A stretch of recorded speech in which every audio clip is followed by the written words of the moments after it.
ನಮಸ್ಕಾರ. ಇವತ್ತು ಪತ್ರಿಕೆ ಭವನಕ್ಕೆ ಬಂದು ಪ್ರೆಸ್ ಮೀಟ್ ಮಾಡ್ತಕ್ಕಂಥ ಮುಖ್ಯ ಉದ್ದೇಶ ಏನಪ್ಪ ಅಂದರೆ, ಟಾರ್ಫಲ್ ಬಡಾವಣೆ ಸುಮಾರು ನಮ್ಮ ಒಂದು ಗುಲ್ಬರ್ಗದಲ್ಲಿ ಅತಿ ಹಳೆದಾದಂಥ ಬಡಾವಣೆ, ಅತಿ ಹಳೆ ಸ್ಲಮ್ ಅದು ನಮ್ಮ ಟಾರ್ಫಲ್. ಅಲ್ಲಿ ಸುಮಾರು 40ರಿಂದ 50 ವರ್ಷಗಳಿಂದ ಆ ಸ್ಲಮ್ನಲ್ಲಿ ವಾಸ ಮಾಡ್ತಕ್ಕಂಥ ಜನರಿಗೆ ಹಕ್ಕುಪತ್ರಗಳು ಯಾರಿಗೂ ಕೊಟ್ಟಿಲ್ಲ. ಹಕ್ಕುಪತ್ರ ಯಾಕೆ ಕೊಟ್ಟಿಲ್ಲಪ್ಪ ಅಂತ ನಾವು ಪ್ರಶ್ನೆ ಮಾಡಿದಾಗೆಲ್ಲ ನಮ್ಮ ಏರಿಯಾ ಅಲ್ರಿ, ಅಥವಾ ನಮ್ಮದು ಏರಿಯಾ ಸಣ್ಣದದ, ಸರ್ವೆ ನಂಬರ್ 18 ಅಷ್ಟೇ ನಮಗೆ ಬರ್ತದೆ, ಬಾಕಿದು ಬರೋಲ್ಲ. ಎಲ್ಲನೂ ನಾವೇನು ಮಾಡಬೇಕು, ಸರ್ವೆ ಮಾಡಿ ನಿಮ್ಗೆಲ್ಲರಿಗೂ ಎಟ್ ಎ ಟೈಮ್ ಕೊಡ್ತೀವಿ ಅಂತೇಳಿ ಸುಮಾರು 2 ವರ್ಷಗಳಿಂದ ಅವ್ರು ಹೇಳ್ತಾನೆ ಬರ್ತಾ ಇರ್ತಾರೆ. ಈಗ ನಮ್ಗೆ ನೀಡೋದು ಹಕ್ಕುಪತ್ರದ ಯಾಕಪ್ಪ ಅಂದರೆ, ಗುಲ್ಬರ್ಗ ಸಿಟಿ ಡೆವಲಪ್ ಆಕತ್ತದ, ಮಾಸ್ಟರ್ ಪ್ಲ್ಯಾನ್ಗಳು ಉಂಟಾವೆ. ಈಗ ಮಾಸ್ಟರ್ ಪ್ಲ್ಯಾನ್ನಲ್ಲಿ ಬರ್ತಕ್ಕಂಥ ಮನೆಗಳಿಗೆ ಹಕ್ಕುಪತ್ರಗಳಿಲ್ಲಪ್ಪ ಅಂದರೆ ಆ ಫಲಾನುಭವಿಗಳು ದಾರಿ ದೀಪ ಎಲ್ಲ ರಸ್ತೆಯಲ್ಲಿ ಬಂದುಬಿಡ್ತಾರೆ. ಯಾಕಂದ್ರೆ ಅನೇಕರು ಅನೇಕ ವಿಧಗಳಲ್ಲಿ ಸಾಲ ಸಂದಗಳು ಮಾಡಿ ಮನೆಗಳು ಕಟ್ಕೊಂಡ್ರು. ಈಗ ರಸ್ತೆ ಅಗಲೀಕರಣ ಅಂತೇಳಿ ಬರ್ತದೆ, ಡ್ರೈನೇಜ್ ಅಂತೇಳಿ ಬರ್ತದೆ, ಏನೇ ಒಂದು ಬರ್ತದೆ. ಅಲ್ಲಿ ಬಂದಾಗ ಸ್ಲಮ್ ಬೋರ್ಡ್ದವ್ರು ಮನೆಗಳೆಲ್ಲ ನಿರ್ಮಾಣ ಮಾಡಿಕೊಟ್ರೆ ಈಗ ನಿರ್ಮಾಣ ಮಾಡಿರ್ತಕ್ಕಂಥ ಮನೆಗಳಿಗೆ ಹಕ್ಕುಪತ್ರ ಕೊಡಬೇಕು.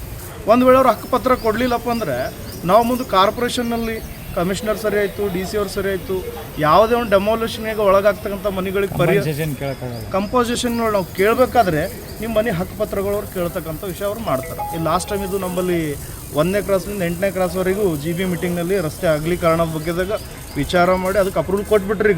ಈಗ 8ನೇ ಕ್ರಾಸ್ ತನಕ ಅಗಲೀಕರಣ ಆದ್ಮೇಲೆ 8ನೇ ಕ್ರಾಸ್ಲಿಂದ 14ನೇ ಕ್ರಾಸ್ ತನಕ ಅಗಲೀಕರಣ ಮುಂದೆ ಬರ್ತಕ್ಕಂಥ ದಿನಗಳೆಲ್ಲ ಆಗುತ್ತದೆ. ಆ ಒಂದು ವಿಷಯ ನಾವು ಮುಂದಿಟ್ಕೊಂಡು ಎಲ್ಲ ಮನೆಗಳಿಗೆ ಕಂಪೋಸಿಷನ್ ಮನೆ ಬೇಕು ಅಂದರೆ ಅವ್ರಿಗೆ ಹಕ್ಕುಪತ್ರ ಬೇಕು. ಹಾಗಾಗಿ ಹಕ್ಕುಪತ್ರ ಅವ್ರು ಕೊಡಬೇಕಂತೇಳಿ ಸುಮಾರು 2 ವರ್ಷಗಳಿಂದ ನಾವು ಹೋರಾಟ ಮಾಡ್ತಾಯಿದ್ದೀವಿ. ಅವ್ರು ಬರೀ ಕುಂಟು ನೆಪಗಳನ್ನು ಹೇಳ್ತಾ ಅದಕ್ಕೆ ಮುಂದಾಗ್ತಾ ಬರ್ತಾ ಇದ್ದಾರೆ. ಮತ್ತು ಎರಡನೇ ವಿಷಯ ಏನಪ್ಪ ಅಂದರೆ, ಅಲ್ಲಿ ಸ್ಲಮ್ ಬೋರ್ಡ್ಲಿಂದ ಕಟ್ತಕ್ಕಂಥ ಮನೆಗಳು ಸುಮಾರು ಪ್ರಧಾನಮಂತ್ರಿ ಆವಾಸ್ ಯೋಜನೆ ಅಡಿಯಲ್ಲಿ 2018-19 ಪ್ರಾರಂಭ ಆಗೋ ಮನೆಗಳು ಸುಮಾರು ಒಂದು 2018 ಒಂದು 350 ಮನೆಗಳು, ಮತ್ತು 2022-23 ಸಾಲಿನಾಗ ಒಂದು 450 ಮನೆಗಳಲ್ಲಿ ನಿರ್ಮಾಣ ಆಗ್ಲಿಕ್ಕೆ ಮಂಜೂರಾತಿ ಆಗಿರ್ತದೆ. ಅಂಥ ಮನೆಗಳು ಸಹ ಅರ್ಧ ಕಾಮಗಾರಿ ಮಾಡಿ ಅರ್ಧ ಮಟ್ಟಿಗೆ ನಿಂತವು. ಏನು ಕಾರಣಪ್ಪ ಅಂದರೆ ರೀತಿ ಇಲ್ಲ ಅನ್ನೋ ಒಂದು ಕಾರಣ. ರೀತಿ ಇಲ್ಲ. ಇವತ್ತು ನಮ್ಮ ಪ್ರಶ್ನೆ ಡೈರೆಕ್ಟ್ ಉಸ್ತುವಾರಿ ಸಚಿವರಿಗಿರ್ತದೆ. ರೀತಿ ಗೌರ್ಮೆಂಟ್ ಕೆಲಸಗಳಿಗೆ ಅಗರ್ ಕೊಡ್ತಕ್ಕೆ ಆಗ್ತಾಯಿಲ್ಲ ಅಂದರೆ ರೀತಿ ಇಲ್ಲದೆ ಅವರಿಗೆ ಕಾಮಗಾರಿಗೆ ಮಂಜೂರಾತಿನೂ ನೀವು ಕೊಡ್ಬೋದಾಗಿತ್ತು. ಇವತ್ತು ಆ ರೀತಿ ಇರಲಾರ್ದೇ ಕಾಮಗಾರಿಗೆ ಮಂಜೂರಾತಿ ಕೊಟ್ಟರೆ ಬಡವರು ಮನೆಗಳು ಬಿಚ್ಕೊಂಡು ಸುಮಾರು 2.5-3 ವರ್ಷಗಳಿಂದ ಕಿರಾಯ ಮನೆಗಳಿಗೆ ವಾಸ ಮಾಡಾಕತ್ತಾರೆ.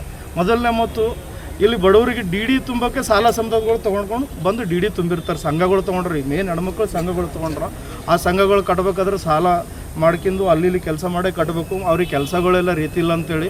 ಬಟ್ ಈ ಒಂದು ವಿಷಯದಾಗ ಬಡವ್ರ ಕಡೆ ಸಾಲದ ಹೊರೆ ಒಂದು ಹೊತ್ಕೊಳಕತ್ತಾರ, ಬಾಡಿಗೆ ಹೊರೆ ಒಂದು ಹೊತ್ಕೊಳಕತ್ತಾರ.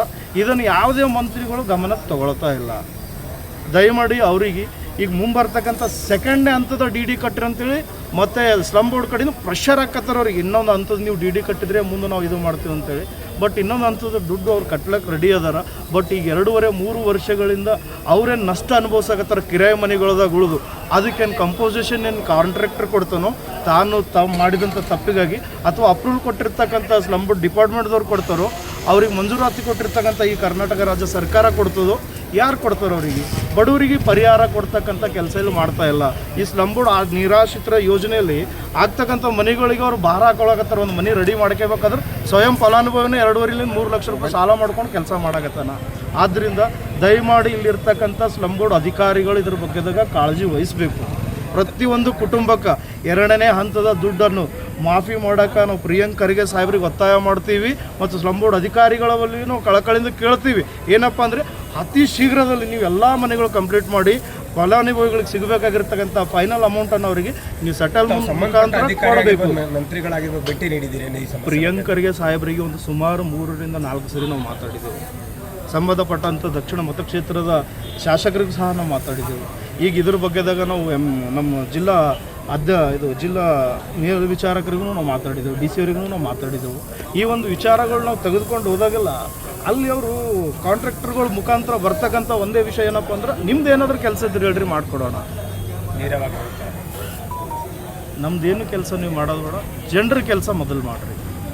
ಏರಿಯಾದಾಗ ಸುಮಾರು 3000 ಮನೆಗಳದಾಗ 500 ಮನೆಗಳು ರೋಡಿಗಿರ್ತಕ್ಕಂಥವ್ರು ನಿರಾಶ್ರಿತರಾಗಿ ದಾರಿ ತಪ್ಪೋಕತ್ತಾರೀಗ ಮುಂದೆ ಡೆವಲಪ್ಮೆಂಟ್ ಅನ್ನೋದು ಬಂದ್ರೆ ಅವ್ರಿಗೆ ನೀವು ಪರಿಹಾರ ಕೊಡ್ತಕ್ಕಂಥ ಕೆಲಸ ಮಾಡಿರಿ ಅಂತೇಳಿ ಈ ಒಂದು ಮಾಧ್ಯಮದ ಮೂಲಕ ನಾವು ಮಾತಾಡ್ತಿದ್ದು. ಈ ಒಂದು ವೇಳೆ ಈ ಒಂದು ಮಾಧ್ಯಮದ ಮೂಲಕ ನಾವು ಮಾತಾಡಿದ್ದು ನಿರ್ಲಕ್ಷ್ಯ ಮಾಡುವುದಾದರೆ ಮುಂಬರ್ತಕ್ಕಂಥ ಮುಂದಿನ ವರ್ಷ 12ನೇ ತಾರೀಕು DC ಅವರ ಕಚೇರಿಯನ್ನು ಮುತ್ತಿಗೆ ಹಾಕ್ತಕ್ಕಂಥ ಕೆಲಸ ಮಾಡ್ತೀವಿ. ಯಾಕಂದರೆ ಇಲ್ಲಿ ನಾವು ಆಡ್ತಕ್ಕಂಥದ್ದು ಬರೀ ಮಾಧ್ಯಮದವ್ರ ಮುಖಾಂತರ ಅಧಿಕಾರಿಗಳ ಹತ್ರ ಹೋಗ್ತಾ ಇದೆ, ಅವ್ರಿಗೆ ಬಿಸಿ ಮುಡ್ತಾ ಇಲ್ಲ, ಅವ್ರಿಗೆ ಅದ್ರ ಬಿಸಿ ಮುಡ್ತಾ ಇಲ್ಲ. ಕೆಲವೊಂದು ಏನು ಮಾಡ್ತಾ ಇದ್ದಾರೆ, ಮಾಧ್ಯಮದವ್ರು ಬರ್ತಾರೆ ಹೋಗ್ತಾರೆ ಅನ್ನೋ ಒಂದು ಲೆಕ್ಕಾಚಾರಕ್ಕೆ ಸಹ ಅವರು ಅಧಿಕಾರಿಗಳು ಮಾತಾಡ್ತಕ್ಕಂಥದ್ದು ಕೆಲಸ ಮಾಡ್ತಾ ಇದ್ದಾರೆ. ಆದ್ದರಿಂದ ಮುಂಬರ್ತಕ್ಕಂಥ ದಿನಗಳಲ್ಲಿ DC ಆಫೀಸ್ಗೆ ನಾವು ಮುತ್ತಿಗೆ ಹಾಕ್ತೀವಿ. ಮತ್ತು ಏನದಪ್ಪ ಅಂದರೆ DC ಅವರಲ್ಲಿ ಕಳಕಳಿಯಿಂದ ಕೇಳ್ಕೊಳ್ಳೋದೇನಪ್ಪ ಅಂದರೆ, ನಮ್ಮಂಥ ಲೀಡ್ರ್ 4 ಅಲ್ಲ ಸಾವಿರಾರು ಜನ ನಿಮ್ಮ ಹತ್ರ ಬರ್ತಾರೆ, ಅವ್ರ ಮಾತು ನಿಜ ಅಂತೇಳಿ ನೀವು ನಂಬೇಡ್ರಿ. ಖುದ್ದಾಗಿ ನೀವೇ ಒಂದು ಜನಸಂದರ್ಶನ ಕಾರ್ಯಕ್ರಮ ಏರ್ಪಡಿಸ್ರಿ. ಅಲ್ಲಿರ್ತಕ್ಕಂಥ ಜನರ ಸಮಸ್ಯೆಗಳು ನೀವು ಖುದ್ದಾಗಿ ಕೇಳಬೇಕು. ಓಕೆ ಸರ್, ಕೇಳಬೇಕಂತೇಳಿ ಈ ಒಂದು ಮಾಧ್ಯಮದ ಮೂಲಕ ನಿಮ್ಮ ಹತ್ರ ಮನವಿ ಮಾಡಿಕೊಳ್ತಾ ಇದ್ದೇನೆ. ಕರ್ನಾಟಕ ರಾಜ್ಯ ಆದಿಜಂಬ ಸಂಘದ ಅಧ್ಯಕ್ಷ ಗುಂಡೇಶ್ ಎಂ ಶಿವನೂರ್ ಮತ್ತು ಕಲ್ಯಾಣ ಕರ್ನಾಟಕ ಸೇನೆ ದತ್ತು ಅಯ್ಯಳ್ಕರ್ ಅವರ ನೇತೃತ್ವದಲ್ಲಿ ಈ ಒಂದು ಪ್ರೆಸ್ ಮೀಟನ್ನು ನಾವು ಮಾಡ್ತಾ ಇದ್ದೀನಿ ಅಂತ ಹೇಳಕ್ಕೆ ಇಷ್ಟಪಡ್ತೇನೆ.